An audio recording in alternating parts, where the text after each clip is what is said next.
దేవుని వాక్యాన్ని నెమరు వేసుకుందాం. ఎప్పుడు వస్తానన్నారు? యేసే అని చెప్పాడు మనకి? చెప్పలేదా? ఏం చెప్పాడు? మత్తయి 24:44 ఏం చెప్పాడు? మీరు అనుకున్న గడియలో మనుష్య కుమారుడు వచ్చిన గనుక మీరు సిద్ధంగా ఉండండి అని చెప్పాడు. ఆయన ఎప్పుడు వస్తాడో ఎవరికి తెలుసు అన్నాడు? తండ్రికి మాత్రమే, ఆయనకు కూడా తెలీదు, ఎవ్వరికి తెలీదు. ఎవరికి తెలుసు? తండ్రికి మాత్రమే తెలుసు. మీరు అనుకోని గడియలో ఆయన వస్తానన్నాడు కనుక మనం ఏం చేయాలి? సిద్ధపడాలి. మొట్టమొదటి దాంట్లో మనం తెలుసుకుంది ఏంటి? యేసయ్య రాజుగా వస్తాడు. ఎప్పుడు వస్తాడో మనకు తెలియదు, ఎక్కడ చెప్పబడలేదు. ఆ సమయం ఎవరికి తెలుసు? తండ్రికే తెలుసు. కనుక దాని గురించి మనం ఎక్కువ ఆలోచించకూడదు. మనల్ని సిద్ధపడమన్నాడు. ఎందుకు సిద్ధపడమన్నాడు చెప్పాలి. ఎందుకు అని ఒక ప్రశ్న వేసుకుంటే, నా తండ్రి అంట ఉన్నాయి కదా, ఈ నివాసం శిథిలమైపోద్ది, పాడైపోద్ది. కనుక నిత్యము ఉండే నివాసం ఎవరి దగ్గర ఉంది? యేసయ్య దగ్గర ఉంది. ఆ నివాసం మనకు కావాలి అంటే మనం ఏం చేయాలి? దేవునికి స్తోత్రం, సిద్ధపడి ఉంటే యేసయ్య మనల్ని వచ్చి ఏం చేస్తాడు? తీసుకుని వెళ్తాడు. హల్లెలూయా. అంటే ఎలా తీసుకెళ్తాడు? నన్ను ఒకసారి తీసుకెళ్ళిపోతాడా? అలా తీసుకెళ్ళడు. సంఘము ద్వారా తీసుకెళ్తాడు. సంఘము ఎత్తబడుట ద్వారా తీసుకెళ్తాడు. అందుకే సంఘముగా కూడుట మానక, సమాజంగా కూడుట మానక కదా. అన్ని చర్చిల్లోని మరి కొంతమందిని దేవుడు ఏర్పాటు చేసుకుంటాడు. ఎత్తబడే గుంపు ఒక గుంపు ఉంటుంది. ఏ గుంపు ఉంటుంది? ఎత్తబడే గుంపు. నా గొర్రెలు నా స్వరము వినునవి. అందులో గొర్రెలు ఉంటాయి, కానీ వెంబడించే గొర్రెలు కొన్ని మాత్రమే ఉంటాయి. అలాగే ఎత్తబడే గొర్రెలు కొన్ని మాత్రమే ఉంటాయి. ఇరుకు మార్గంలో ప్రవేశింప పోరాడి అయినను వారి వల్ల, కానీ ఎంతమంది? కొంతమంది ఉంటారు. ఈ ప్రయాణము, ఈ ఆత్మీయ ప్రయాణంలో ఎత్తబడే గుంపులు కొన్నే ఉంటాయి. దేవునికి స్తోత్రం.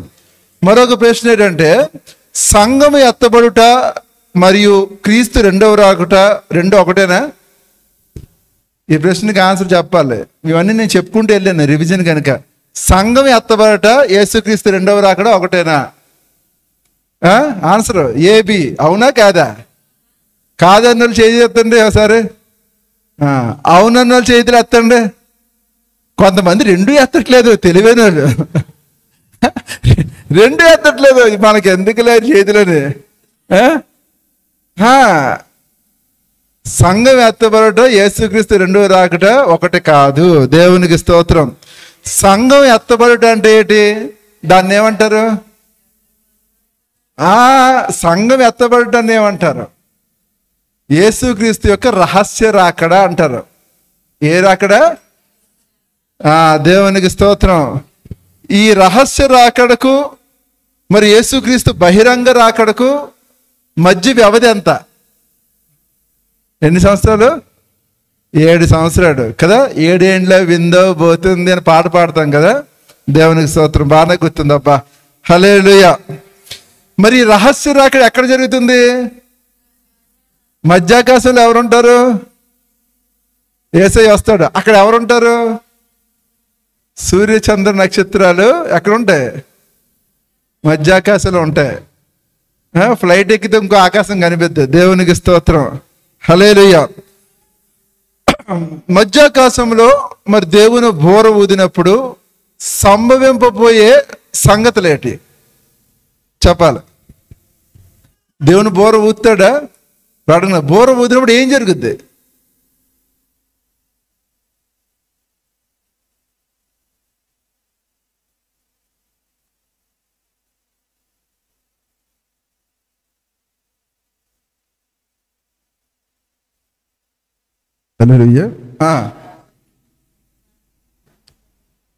ప్రభువునందు మృతులు,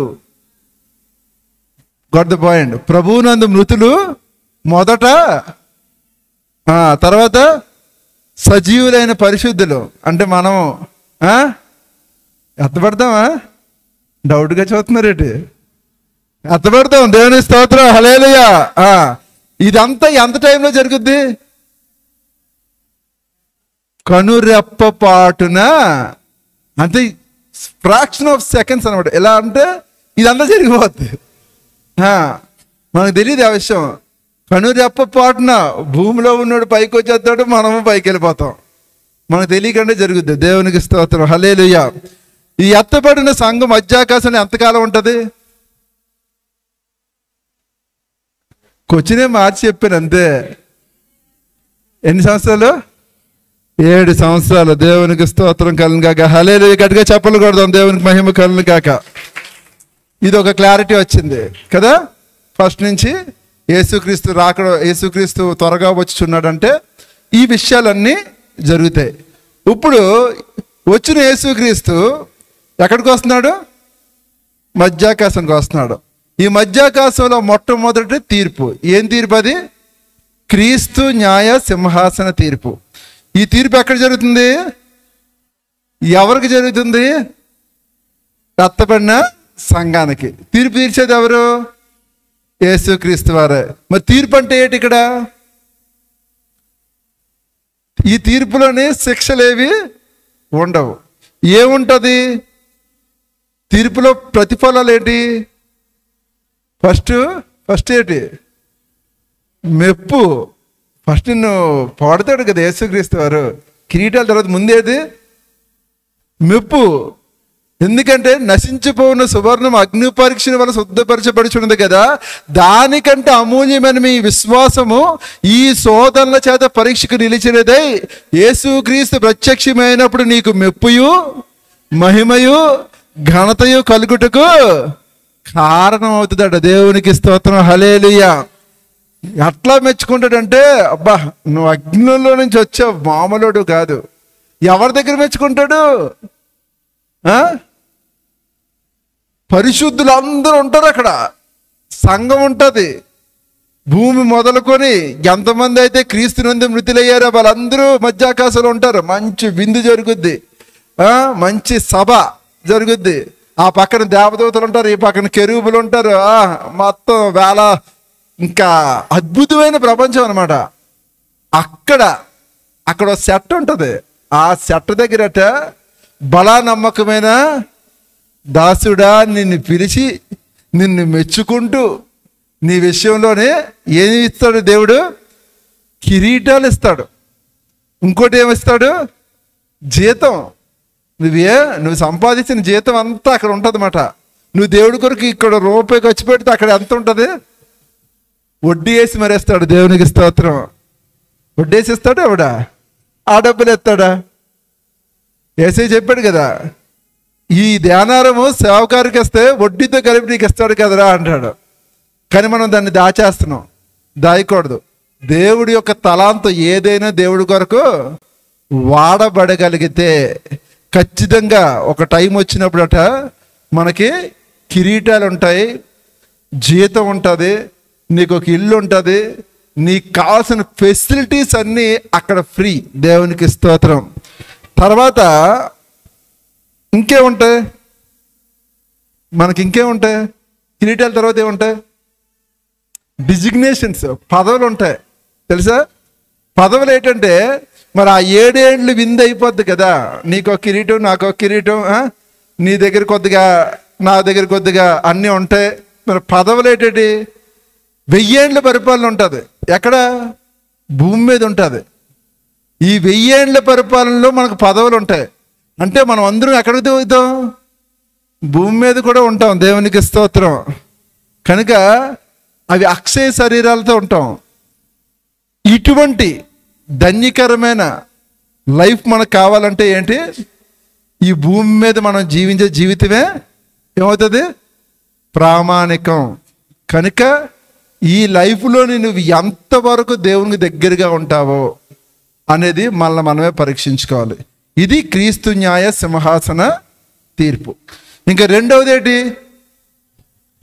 మహిమగల సింహాసన తీర్పు. ఈ తీర్పు ఎవరికి?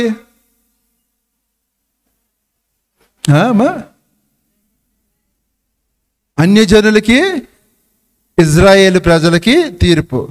ఈ తీర్పు ఎక్కడ జరుగుద్ది? దేవునికి స్తోత్రం, హల్లెలూయా.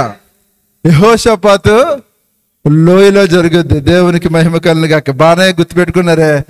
ఈ మహిమ సింహాసనం ఎదుట ఎప్పుడు జరుగుద్ది ఈ తీర్పు? యెహోషాపాతు లోయలో జరుగుద్ది. కానీ ఎప్పుడు జరుగుద్ది? యేసుక్రీస్తు రెండవ రాకడలో. ఏ టైంలోనే అంటే 7 ఏండ్లు విందు జరుగుద్దా? అదే టైంలో భూమి మీద 7 ఏండ్లు మహాశ్రమలు ఉంటాయి.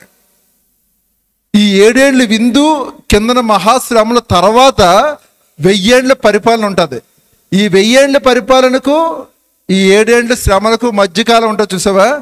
ఏదైతే ఉందో అప్పుడు ఈ తీర్పు జరుగుద్ది. ఈ మహిమగల సింహాసనం మీద ఎవరు కూర్చుంటారు? యేసుక్రీస్తు కూర్చుంటారు. దేవునికి స్తోత్రం. కనుక ఈ తీర్పు ఫలితం ఏంటి తెలుసా? అయితే నిత్య జీవం, లేకపోతే నిత్య నరకం. ఇది కన్ఫర్మ్ అనమాట. మొట్టమొదటిగా అన్యజనులకి తీర్పు. అన్యజనులు అంటే ఎవరు? అన్యజనులు అంటే ఎవరు? మనం ఇంకా ఇజ్రాయేలు ప్రజలు కానివారు అందరూ అన్యజనులే. యూదులు కానివారు అందరూ ఇంకేం లేదు. అందుకే మొట్టమొదటిగా అన్యజనులు అందరూ యెహోవాను స్తుతిస్తారు అంటారు. అబ్రహాము సంతానంగా మనం అందరూ ఉన్నాం. దేన్ని బట్టి? విశ్వాసమును బట్టి. దేవునికి స్తోత్రం, హల్లెలూయా. కనుక దేవుడి తీర్పు ఏ విధంగా తీర్చాడంటే, మీరు మత్తయి సువార్తలో ఉంటుంది కదా, కుడి ప్రక్కను ఎడం ప్రక్కను. ఎడం ప్రక్క పోలిన వాళ్ళని దేంతో పోల్చాడు దేవుడు? మేకలతో పోల్చాడు. కుడి ప్రక్కన ఉన్న వాళ్ళని గొర్రెలతో పోల్చాడు. కుడి ప్రక్క ఉన్న వాళ్ళు ఏం చేశారు? ఏం చేశారా? ఆకలితో ఉన్న వారికి ఆహారం పెట్టారు. బట్టలు లేని వారికి, అనారోగ్యంగా ఉన్నవారిని, ఇంకా జైల్లో ఖైదీలుగా ఉన్నవారిని ఎందుకు దొంగలు కదా, వాళ్ళు ఎందుకు పరామర్శించారు అనుకోకూడదు. అందరూ దొంగలు కాదు. అన్యాయంగా వెళ్ళే వాళ్ళు కూడా చాలామంది ఉన్నారా? చూసారా? చాలా. నేను ఒక మూవీలో చూపిస్తాడు. మూవీ పేరు నాకు తెలియదు కానీ సూర్య తీసినట్టు ఉన్నాడు ఒక మూవీ. మీరు ఎప్పుడైనా సినిమాలు చూస్తారా? చూస్తారు నాకు తెలిసి. జై భీమ్ అనుకుంటా సంథింగ్.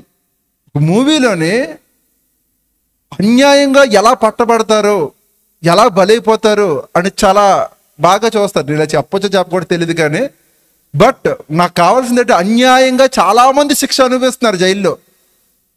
వారి విషయంలో దేవుడట నువ్వు వాళ్ళని వెళ్ళి పలకరిస్తే, వాళ్ళకెళ్ళి దేవుని మాటలు చెబితే అలాగ రక్షించబడిన కూడా చాలా మంది ఉన్నారు. దేవుని స్తోత్రం, హల్లెలూయా. అన్యాయంగా బలైపోయిన వాళ్ళు, అన్యాయ తీర్పు.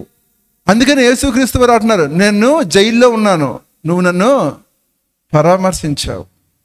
నేను రోగగ్రస్తుడిగా ఉన్నాను, నా అన్న వాళ్ళు నన్ను పట్టించుకోలేదు, నువ్వు నన్ను పట్టించుకున్నావు. నా కొరకు ఫ్రూట్స్ తెచ్చావు, నా కొరకు నువ్వు ప్రార్థన చేసావు. ఇట్లాగా కుడి ప్రక్కన ఉన్న వాళ్ళు దేవుని ప్రేమను బట్టి నిన్ను వలే నీ పొరుగు వారిని ప్రేమించుము అనేది దేవుని దృష్టిలో ప్రధానమైన ఆజ్ఞ.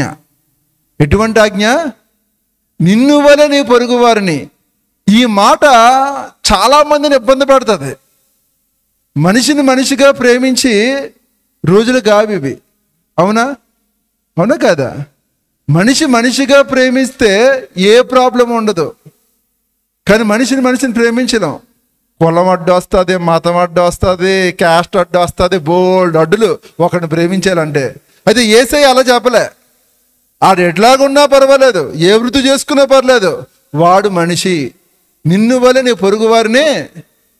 ఈ జాబితాల్లోకి వచ్చారు. కుడి పక్కలు ఉన్నారు, మరి ఎడమ పక్కలు ఉన్నారు.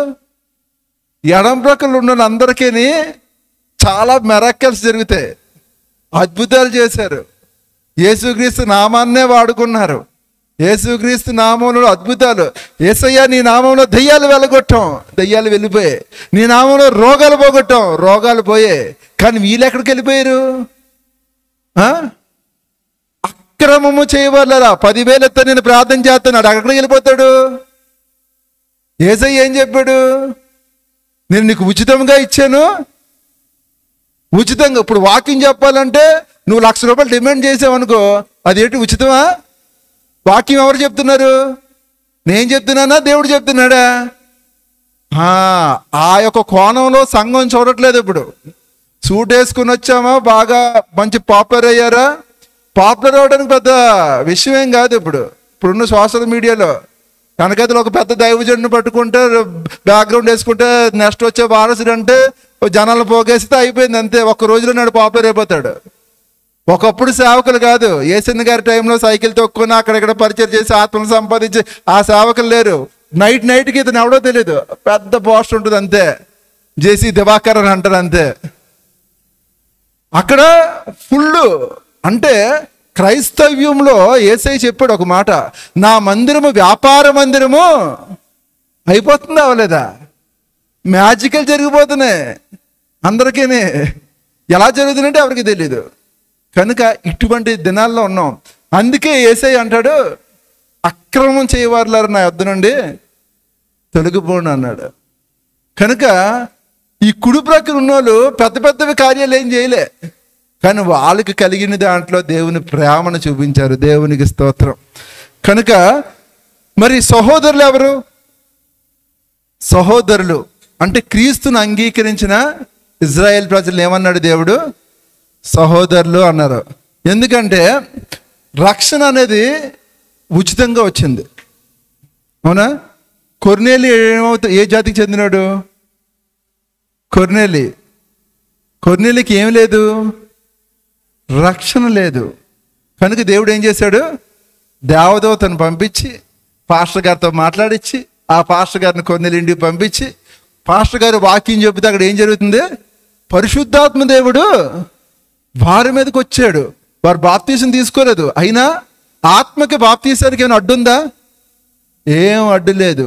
ఆయన ఎవరి మీదకైనా రాగలడు. దేవునికి స్తోత్రం. అందుకే మనం విశ్వాసము చేతనే కృప చేతనే రక్షింపబడి ఉన్నాం. ఇది మీ వలన కలిగినది కాదు, ఇది కేవలము దేవుని కృపావరమే. హల్లెలూయా. కనుక దీన్ని బట్టి మనము అతిశయ పడాల్సిన పని లేదు. దేవునికి స్తోత్రం. కనుక మనందరికీ రక్షణ అనేది దేవుడు ఉచితంగా ఇచ్చాడు. హల్లెలూయా. ఇజ్రాయేల్ ప్రజలకి దేవుడు అన్యజనులకు తీర్పు అయిపోయింది. ఇజ్రాయేల్ ప్రజలకి దేవుడు అక్కడ తీర్పు తీరుస్తాడు. ఎక్కడ తీర్పు తీరుస్తాడు? ఇజ్రాయేల్ ప్రజలకి ఎక్కడ యెహోషాపాతు లోయ కాదు, ఎక్కడ తీర్పు తీరుస్తాడు చెప్పాలి.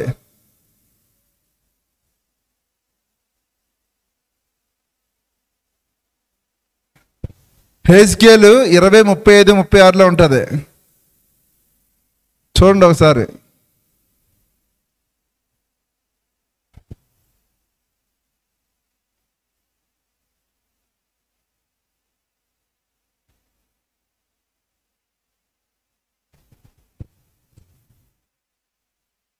హెజ్కేలు 20:35-36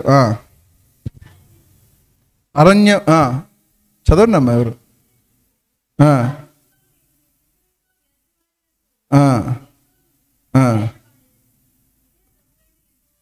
దేవునికి స్తోత్రం. హల్లెలూయా. ఎక్కడ?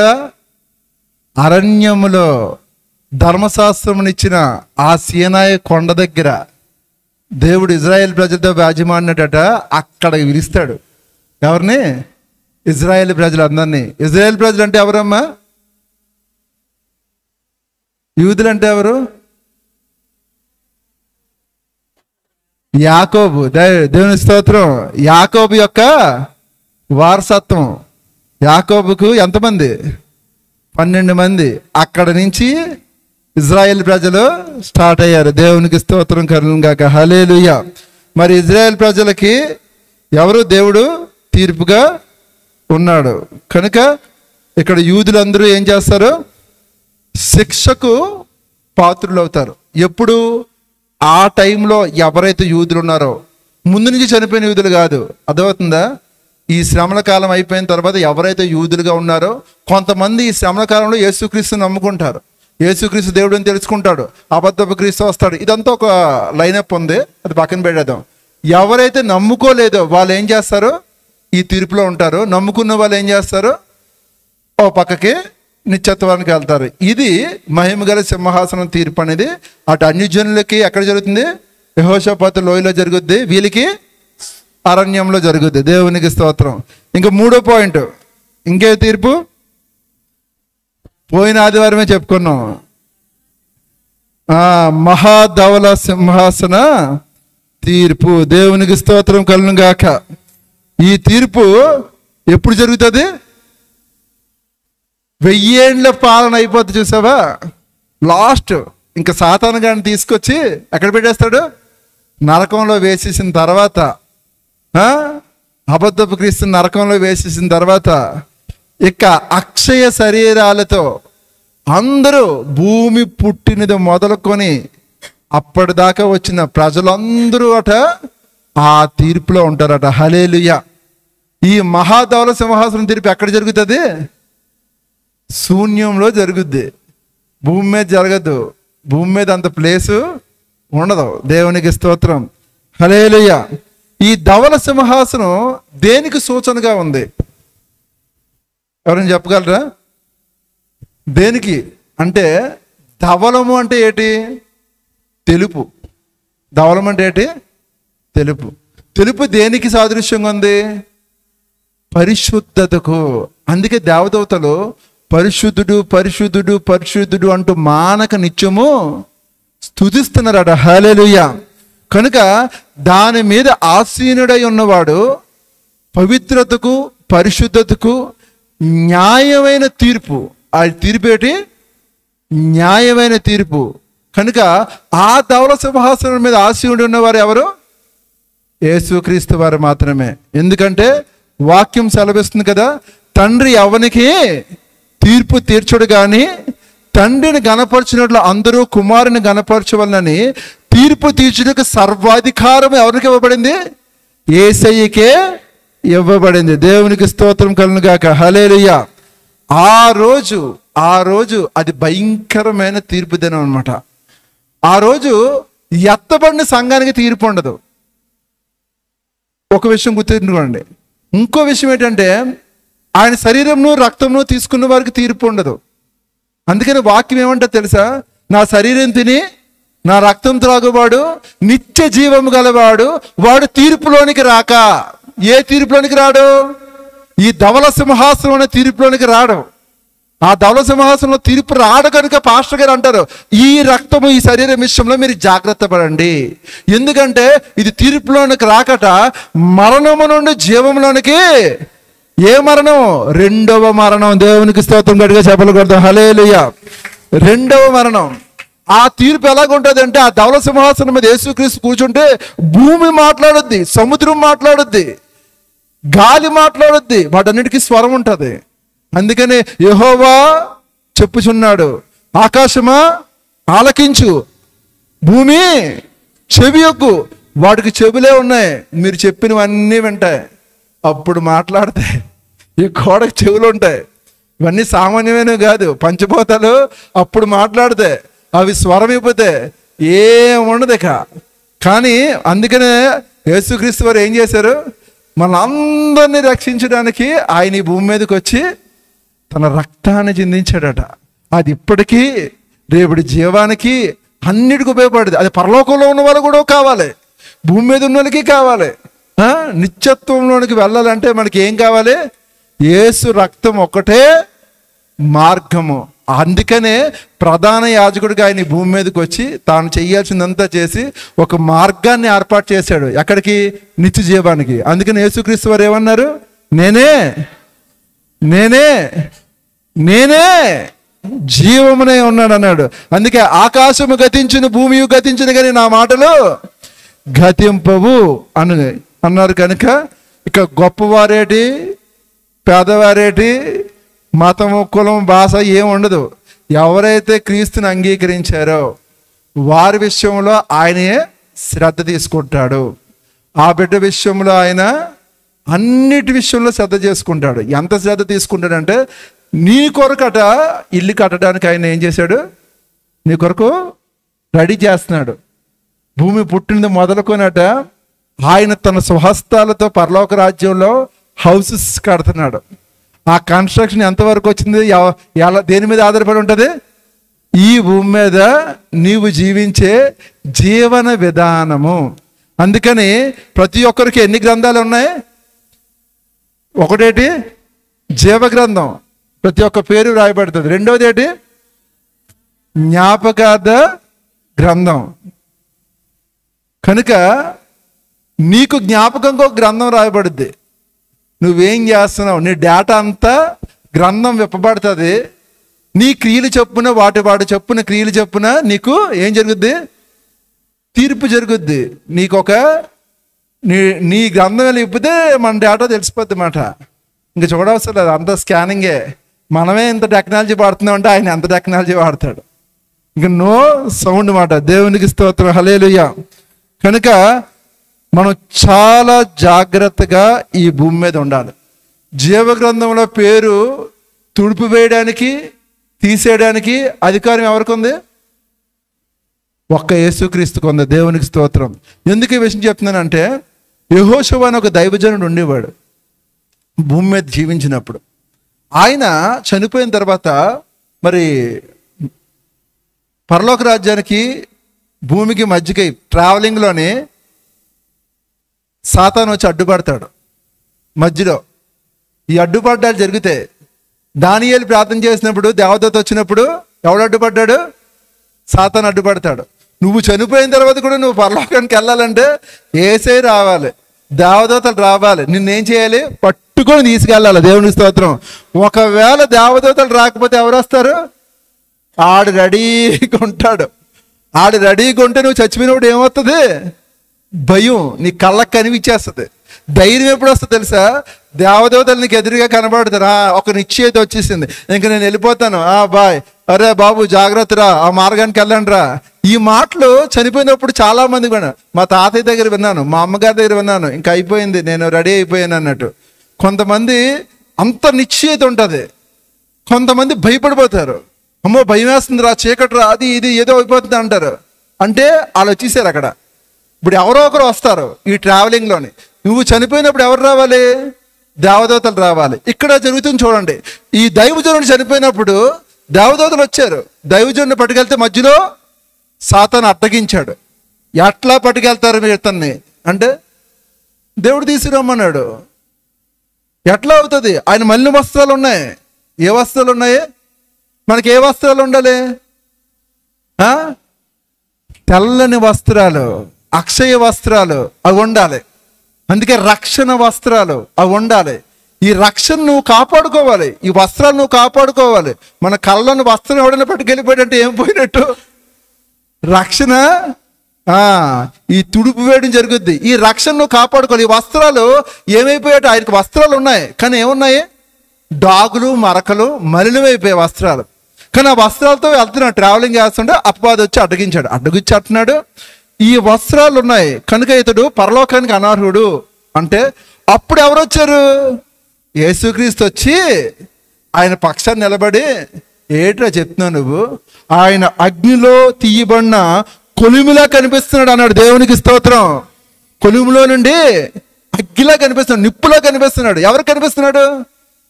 లోకంలో మనల్ని అదొక కోణంలో చూడొచ్చు ప్రతి ఒక్కరును. ఇతడు డేట్లేడా, పెద్ద ఏం కాదులే అని మనం అనుకోవచ్చు. కానీ దేవుని దృష్టిలో ఎలాగ ఉన్నామనేది ఇక్కడ ఇంపార్టెంట్. దేవుని దృష్టిలో నువ్వు లోకంలో మలినంగా ఉన్నా పర్వాలేదు, పెద్ద నష్టమే లేదు. కానీ దేవుని దృష్టిలో ఎలా ఉండాలి? నిప్పులాగా ఉండాలి. నువ్వు వెళ్ళిపోతాడు. యేసయ్య వచ్చాడు. యేసయ్య వచ్చి ఇతడు అగ్నికులంలో తీసిన నిప్పులాగా ఉన్నాడు. ఇతను వస్త్రాలు మలినమైపోయా, తీసే ప్రశస్తమైన వస్త్రాలే అన్నాడు. ఎక్కడయ్యాయి ఇవన్నీ? ఎక్కడ జరిగాయి? మధ్య ట్రావెలింగ్ పరదేశకి వెళ్ళే మధ్యలో జరుగుతుంది. వస్త్రాలు మార్చాడు. ఇప్పుడు నీకేమైనా అభ్యంతరమా? ఇంకేం అభ్యంతరం ఉంటుంది? నీట్గా అయిపోయాడు, శుభ్రం అయిపోయాడు. యేసు రక్తం వచ్చింది, వస్త్రాలు తెల్లని వస్త్రాలు వచ్చాయి. ఇంక నీకు అభ్యంతరం లేదు, పద తండ్రి దగ్గరికి. దేవునికి స్తోత్రం. అందుకనే ఇప్పుడు చనిపోయిన వాళ్ళు ధన్యులు. ఎందుకంటే మన పక్షాన్ని ఎవరున్నారు? తండ్రి కుడిపార్శ్వన ఉత్తర న్యాయవాదిగా మన పక్షమున ఆయన ఏం చేస్తున్నాడు? విజ్ఞాపన చేస్తున్నాడు. హల్లెలూయా. నీ కొరకు ఆయన అడుగుతూ ఉంటాడు, ఇదిగో నా రక్తం ఇచ్చి కొనుక్కున్నాను ఈ బిడ్డని, నా స్వరక్తం ఇచ్చి కొన్నాను, నన్ను నమ్ముకున్న బిడ్డ కొన్నిసార్లు ఏదో పొరపాటు పడి ఉంటుంది, కానీ నన్ను నమ్ముకుంది. అది నన్ను నమ్ముకున్న బిడ్డ విషయంలో నేను నమ్మదగిన వాడును. హల్లెలూయా కదా. మన పాపంలో మనం ఒప్పుకుని ఆడేలా ఆయన చెప్పాలి అందరూ. మన పాపం ఒప్పుకుంటే ఆయన నమ్మదగిన వాడు, ఆయన నిన్ను రక్షిస్తాడు. అక్కడ కూడా విడిచిపెట్టాడు. అంటిల్ ట్రావెల్ దాకా రక్షించి తండ్రి ఎదుటి నిన్ను నిలవబెట్టి ఆయన రక్తంతో కడిగి నిన్ను అన్ని విషయాల్లో సిద్ధపరిచి, బలా నమ్మకమైన నా దాసుడా, ఇదిగో భూమి మొదలుకొని నీ కొరకు సిద్ధపరిచి నీ రాజ్యాన్ని నువ్వు స్వతంత్రించుకో అని చెప్పి. అందుకనే బైబిల్ వాక్యంలో ఒక మాట ఉంటుంది, బలాత్కారులు పరలోక రాజ్యాన్ని. బలాత్కారులు ఎలా ఆక్రమించుకుంటారు చెప్పనా? కొంతమంది చూడు, అంత అయిపోయిన తర్వాత ఆఖరిగా యేసుక్రీస్తుని తెలుసుకున్న తర్వాత వాళ్ళు విడిచిపెట్టరు దేవుని. నేను శారమ్మ గారు మీకు తెలుసా, చనిపోయిన ఉంటారు కొంతమంది ముసలోళ్ళు ఉంటారు చూడండి, వాళ్ళకు ఓపికలు ఉండవు, కానీ దేవుని మందిరానికి అరగంట ముందు వచ్చేస్తారు. అయితే వాళ్ళు కష్టపడి ఎందుకు వచ్చేస్తారంటే వాళ్ళంతటి వాళ్ళు రాలేరు. పరిశుద్ధాత్మ దేవుడు ఆత్మను తీసుకెళ్ళాలి కనుక ఏం చేస్తాడు, వాళ్ళని ప్రేరేపించి దేవుని మందిరంలో కూర్చోబెట్టేస్తాడు. అంతే. వాళ్ళు ప్రార్థన చేసుకుంటుంటారు, వాక్యం వినమంటారు, వాళ్ళు అప్పుడు దాకా చేసినవన్నిటిని ఒప్పుకుంటారు. యేసయ్య నన్ను పరలోక రాజ్యం తీసుకెళ్ళిపో, యేసయ్య ఇద్దే, ఇంకేం ఉండదు వాళ్ళకి. వాళ్ళు ఏం చేస్తారు, అప్పుడే వచ్చి పరలోక రాజ్యాన్ని ఆక్రమించుకుంటారు. కొంతమంది ఉంటారు, పాటలు పాడతారు, వాక్యం చదువుతారు, పరిచయం చేస్తారు, అన్నీ చేస్తారు, పక్కన ప్రేమించరు, పక్కన ప్రజలు చెప్పరు. ఊవంటే గొడవ, ఆ అంటే గొడవ, ఇంట్లో గొడవ, బయట గొడవ, స్తోత్రం స్తోత్రం స్తోత్రం ప్రార్థన మొదలెడితే ఇలాగ అయిపోద్ది. ఈ భక్తి ఏమైపోద్ది, గాలికి ఎగిరి మబ్బు అయిపోద్ది. ఈ ప్లేస్లో వాళ్ళు ఏం చేస్తారు, ఆక్రమించేసుకుంటారు. వాళ్ళకి ఇంకేముండదు, వాళ్ళందరినీ పలకరిస్తారు, అమ్మా ప్రైజ్లాడ్, అమ్మా అయ్యా ప్రైజ్లాడ్, బాగున్నావా బాగున్నా, హ్యాపీగా వెళ్ళిపోతారు పరలోకానికి. మనం అన్ని చేస్తాం కానీ పరలోకానికి భయం ఉండాలి, దేవుని భయం ఉండాలి, దేవుని సన్నిధి ఉండాలి. దేవుని సన్నిధి విలువ ఎవరికి తెలుస్తుందో వాళ్ళు. ఇక్కడే మనం కొంతసేపు ఉండలేకపోతే పరలోకంలో ఏముంటావు చెప్పు, ఆలోచించండి. దేవుని సన్నిధిలో ఒక అరగంట లేట్ అయింది అనుకో చెప్పొచ్చు, మనం అందరం టైంలు చూసి పాస్టర్ గారు బుర్ర తినేస్తున్నాడు బాబు అని మనసులో అనుకొని, బయట అనుకొని, చిన్న నవ్వుకొని ఇన్ని చేస్తే పరలోకంలో నిత్యము ఎలాగ ఉండగలరు. ఇక్కడ ఎవడైతే నిత్యము ఆనందంగా, పాస్టర్ గారు ఒక అరగంట ఎక్కువైనా పర్లేదండి, కంటిన్యూ చేయండి, ఆ మనసు, ఆ ఆతృత ఎవరికి ఉంటుందో వాళ్ళు నిత్యత్వానికి వెళ్ళడానికి ఆశ చూపుతారు. దేవునికి స్తోత్రం. ఆ ఆశ ఎప్పుడు ఉంటుంది అంటే పరిశుద్ధాత్మ దేవుడు నీలోకి వచ్చినప్పుడు ఆయన ఎవరి దగ్గర తీసుకెళ్తాడు, యేసయ్య దగ్గర తీసుకెళ్తాడు. అందుకే దావీదు ఏమంటాడు, నా జనులు దేవుని మందిరం వెళ్తున్నారంటే నాకు మనం ఎప్పుడు సంతోషంగా ఉంటామంటే, బీచ్కి వెళ్దామా అంటే ఎంత ముఖం వెలిగిపోద్దాం, హోటల్కి వెళ్దామంటే ఎంత ముఖం వెలిగిపోద్దాం అంటే చాలా మందికి చాలా ఒపీనియన్స్. చర్చికి వెళ్దామంటే చర్చ అనుకున్న కొంతమంది ఉంటారు, అవునా కదా? చర్చ అనేప్పటికి చాలా మందికి నీరసం వచ్చేస్తా, జాడ నీరసం. 3 గంటలు ఎంతసేపు కూర్చుంటాం బాబు. కొంతమందికి భక్తిలోను కూడా బయట అనేక మంది భక్తులు ఉన్నారు, నేను చూశాను. ఒక వీడియో ఉంది నా దగ్గర, కాళ్ళు మాడిపోతున్నా ఎండకి చెప్పులు వేసుకోకుండా లైన్ కట్టేసి ఉన్నారు 3-5 గంటలు. ఇలా కనిపించి ఆ భక్తి ఎలా ఉంటుంది తెలుసా, ఇలా కనిపించి అలాగ వెళ్ళిపోతారు అంతే. ఇక్కడ మీకు ఏసీ పెట్టి, కుర్చీ పెట్టి, మీకు దాహం వేస్తే వాటర్ ఇచ్చి, మీకు కావాల్సిన ఫెసిలిటీస్ ఇచ్చి, దేవుని వాక్యం అలా వినిపిస్తూ ఆత్మ సిద్ధపడాలి, పరలోకానికి సిద్ధపడాలి అంటుంటే మన భక్తి కష్టమైంది కాదు, నా కాడి తేలిక సులువైనది అని చెప్తున్నారు. భారాలు మొయ్య అవసరం లేదు, మూటలు పట్టుకెళ్ళ అవసరం లేదు, చాలా చక్కగా ఉండేది. కానీ ఆ భక్తి మనము చేయలేకపోతున్నాం. అందుకని దేవుని వాక్యం అంట, దేవుని సన్నిధి అనేది చాలా ప్రాముఖ్యమైనదండి. ఈ సమయం ఇప్పుడు మీకు తెలీదు, ఎప్పుడు తెలుస్తుందో తెలుసా, మనం పైకి వెళ్ళిపోతాం చూసావా, అప్పుడు చాలా ఎంత బాధపడతామంటే, అబ్బా చిన్న దాంట్లో అక్షయ కిరీటం మిస్ అయిపోయింది, చిన్న దాంట్లో నేను పరలోకం వెళ్ళాను కానీ మంచి ప్లేస్ మిస్ అయిపోయాను, మంచి ఆధిక్యత మిస్ అయిపోయాను. అక్కడ కూడా బాధ ఉంటుంది, బాధపడరు. అందుకే యేసయ్య అంటాడు మీ దగ్గరికి వచ్చి, మీ కన్నీటిని, పరలోకంలో ఉన్నాడు కన్నీరు ఎందుకు వస్తుందంటే, అక్కడ నీ కన్నీటిని ఎట్లాగుంటుంది అంటే, ఇప్పుడు నా కింద ఒకడు పని చేస్తున్నాడు అనుకోండి, నేను ఒక ఆఫీసర్ రేంజ్లో ఉన్నాను, నా కింద ఒకడు పని చేస్తున్నాడు. అక్కడికి వెళ్ళాక ఆడ ఆఫీసర్ రేంజ్లో ఉండి నేను ఆడి దగ్గర పని చేస్తే ఎలాగుంటుంది?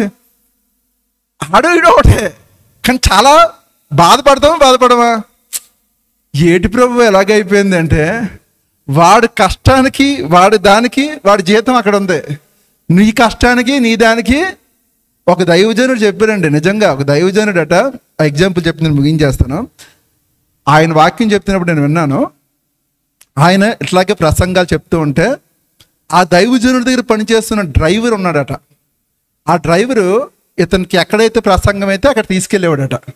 తీసుకెళ్తే వాక్యం చెప్తే మళ్ళీ ట్రావెలింగ్ తీసుకెళ్ళి ఇదే పని పాస్టర్ గారి దగ్గర పరిచయం చేస్తూ. పాస్టర్ గారు ఒకరోజు దర్శనంలో చూశారట. పైకి వెళ్ళి చూస్తున్నప్పుడు ఒక మంచి బిల్డింగ్, మంచి భవనం ఉందట. ఆ భవనంలోని డ్రైవర్ పేరు ఉందట, ఆ పైన హెడ్. ఇది నీ దగ్గర పనిచేస్తున్న ఆ బిడ్డదని చూపించాడు దేవదూత. అబ్బబ్బా, ఏం భవనం! ఆడికి ఎంత, నా దగ్గర పనిచేసిన వాడికి ఎంత ఉందంటే నాకెంత ఉంటుంది అనుకొని, మరి నా భవనం ఏది అంటే ఇంకొద్ది ముందుకు వెళ్తే చిన్న పూరిపాకు ఉందట. దేవదత్త అంటున్నాడు, ఇదేంటి నాకు ఈ పూరిపాకు, నేను ఎంత పరిచయం చేసాను, ఎన్ని ప్రార్థనలు చేసాను, ఎన్ని కోటలు పెట్టాడంటే, నువ్వు చేసావు కానీ ఇంకా నీ లెవెల్ అక్కడికి రాలేదని. ఆడేం చేశాడు? ఆడేం చేయలేదు కదా అని ప్రశ్న అడిగితే, నువ్వు వాక్యం చెప్పి ఇంటికెళ్ళి ఏసీలో పడుకున్నావు, కానీ నువ్వు వాక్యం చెప్పడానికి నీ దగ్గర డ్రైవర్ ఏం చేశాడు తెలుసా? రాత్రి అంతా పోస్టర్లు అంటించాడు. ఏమంటించాడు? ఊరూరా తిరిగాడు, ప్రతి చర్చికి తిరిగాడు. అయ్యగారు వాక్యం చెబుతారు, అయ్యగారు సభలు జరుగుతున్నాయని ప్రతి పరిచర్య చేశాడు, సువార్త పత్రికలు పంచాడు, పరిచర్య. నువ్వు చేసి వాక్యం అరగంట చెప్పు, కానీ వాడు 24 గంటలు కష్టపడ్డాడు. వాడి యొక్క జీతానికి సంబంధించిన హౌస్ ఇదిగో, ఇది కన్స్ట్రక్షన్. నీ వర్క్ ఎంత? అరగంట వరకు ఇంత అన్నాడట. దేవునికి స్తోత్రం. ఈ విషయం చూసిన పాస్టర్ గారికి కిందకు వచ్చాక ఆ డ్రైవర్ ఎదురుగా వస్తే, నమస్కారం రా అన్నట. ఏమన్నాడు? నమస్కారం అన్నట. అదేంటి అయ్యగారు నాకు నమస్కారం? ఒరే, నువ్వు సామాన్యుడు కాదు రో, నీ ఆస్తి, నీ పర్పస్ నేను చూశాను, నాకే ఏమీ లేదు ఇక్కడ, లేదు అని సిద్ధపడి రియలైజేషన్. అంటే మనం చూడనివి చూస్తాం, అక్కడ చాలా విషయాలు జరుగుతాయి, అప్పుడు రియలైజేషన్ అవుతామాట. ఎంత టైం నేను వేస్ట్ చేశాను, ఎంత టైము నేను అంత బాగుంది అనుకున్నాను. అందుకే బళ్ళు వాళ్ళు అవుతాయి, విన్నారు సామెత? అక్కడ అవుతాయి, అక్కడ అన్నీ అవుతాయి. కనుక మనం చాలా ఈ భూమి మీద ఉన్నప్పుడు టైం వేస్ట్ చేయకూడదు. అందుకే సమయమును సద్వినియోగం చేసుకున్నాము, అజ్ఞానుల వల్ల కాక. నీకు దేవుడి దగ్గర సమయం ఇచ్చాడు అంటే, ఆరోగ్యం ఇచ్చాడు అంటే, దేవుని సన్నిధిలో ఏం చెప్పినా వచ్చేయండి, దేవుని సన్నిధికి కూర్చోండి. యెహోవా సన్నిధిలో ఒక మూల కూర్చుంటే చాలట. యెహోవాకు స్తుతి చెల్లించుటే అని అంటారు. దేవునికి స్తోత్రం. మీరేం చెప్పవసరం లేదు, పెద్ద ఏం చేయవసరం లేదు. దేవుని సన్నిధిలో నేను ఉన్నాను, ఆయన నన్ను చూస్తున్నాడు, అయ్యా నీ కృప నన్ను నడిపిస్తే. ఈ ఒక్క మాట మనసులో అనుకుని అక్కడ కూర్చుంటే చాలు. మీలు పని అంతా ఎవరు చేస్తారు? నువ్వు మౌనంగా కూర్చో, యుద్ధము ఆయనే చూసుకుంటాడు అన్నిని. ఏదైనా ఏ సమస్య అయినా యెహోవా నాకు అసాధ్యమైనది ఏదైనా కలదా అన్నాడు. దేవునికి స్తోత్రం. ఆ మహిమ గల సింహాసనం తీర్పు పైన యేసై ఉన్నప్పుడు అప్పుడు నీ మెప్పు వేరేగా ఉంటుంది. కనుక మనం అందరూ ఎక్కడ ఉండాలమ్మా? మధ్యాకాశంలో ఉండాలి. ఏమో అక్కడ ఎత్తబడే గుంపులో ఉండాలి. దేవునికి స్తోత్రం. దేవుడి మాటలు తన వెనుకల్లో దీవించి ఆశీర్వదించును గాక. ఆమేన్.